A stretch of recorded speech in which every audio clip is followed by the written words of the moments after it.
Dead convicted child predator Shane Griffith will be brutally murdered in a Georgia state prison. For over 11 hours, he'd be beaten, tortured, burned, and even walked like a dog, forced to drink out of dirty toilets and urinals. He wouldn't even last 24 hours.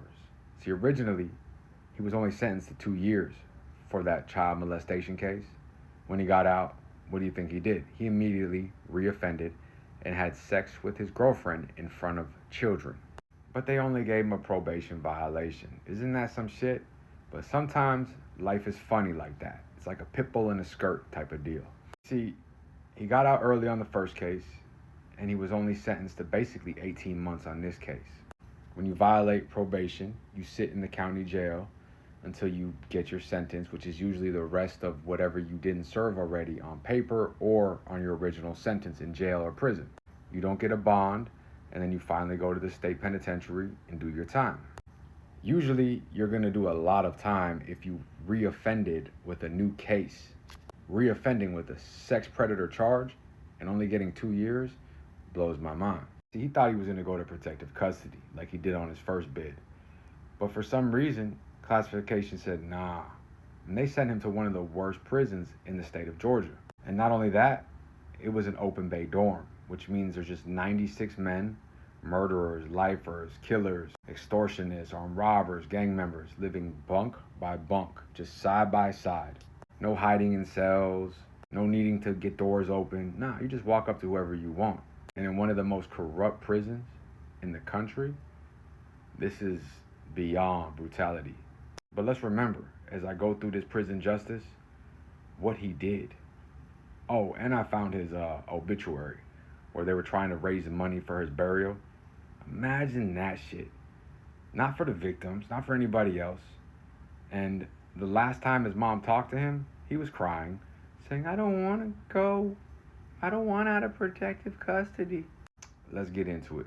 Shane Dylan Griffith, 32 years old when Georgia finally fed him to Valdosta State Prison. On paper, it looked like he was just in there on a violation of probation for 23 months. With only a few months left before his scheduled release, but that probation sat on top of some other charges that everyone inside knows how to read and understand.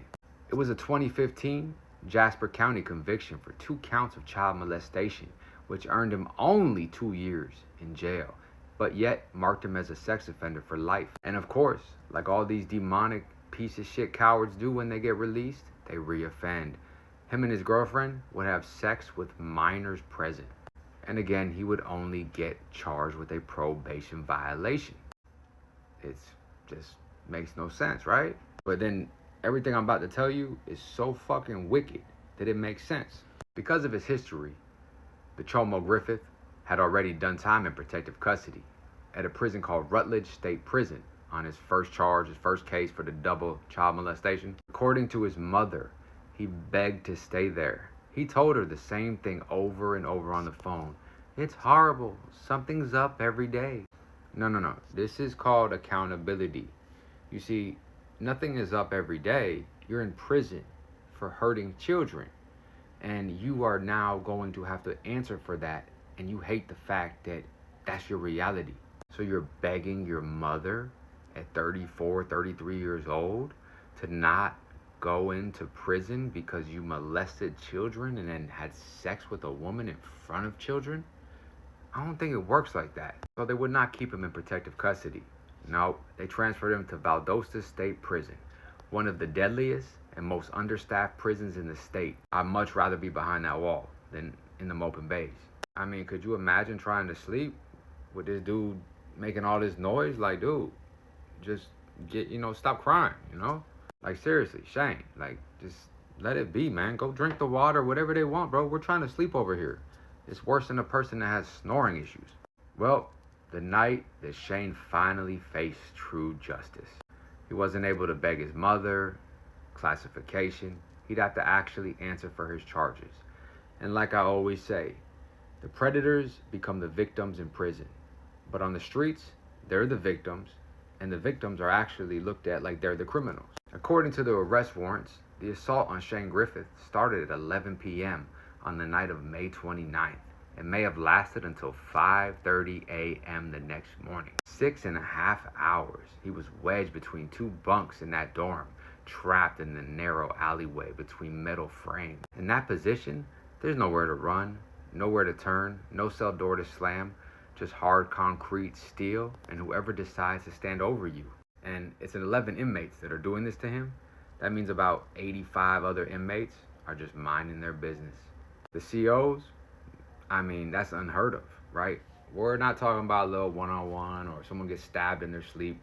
We're talking about their dog walking this little chomo piece of shit. The warrant would go on to say 11 against 1, possibly for hours. Those 11 men punched, kicked him, stomped him. They beat him with poles, shoes, they whipped him with belt, and they burned him. One attacker is described as using a white pole and a burning object. Surveillance shows him going between the beds where Shane was restrained, the white pole moving up and down in a striking motion, and then the same man placing a burning object on Shane's body. Another attacker used both shoes and fists, turning everyday items into weapons. At times during the attack, men stood or sat on Griffith's chest while the beating continued, pinning him down. Let's not forget, all of this happened in an open bay dorm on camera. But they said it's unclear whether anyone saw the violence on camera in real time. That's the line from the reporting officer. There were cameras capturing a man wedged between bunks while 11 inmates came and went swinging poles, dropping their body weight on his chest, burning objects into his skin. But with the staffing levels gutted, it looks like no one was actually watching those cameras as it unfolded. The fucking staff, man. They're always understaffed when this shit happens, man. When they went to the Georgia Department spokeswoman, she said she could not comment while the case is under investigation and pending final autopsy and toxicology. How dare they try to fuck up this investigation? You could tell they take it serious over there. On paper, the state sees 11 blurry suspects on the floor that night. Shane saw 11 clear faces and no help coming. It almost sounds how the children felt. Defenseless, screaming, scared, confused. Yet you're a grown man. Georgia took that man out of PC, put him into the most dangerous dorm, in its most dangerous prison, and left him there overnight. But what the fuck is he? He's a dangerous person. He hurts children. Oh, but it gets even deeper.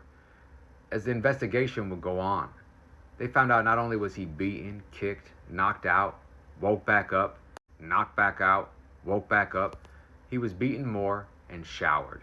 They moved him, washed him, woke him up, and it continued. Where he was beaten, hit in the face with a pipe, they put a rope around his neck and dog walked him. They burned him.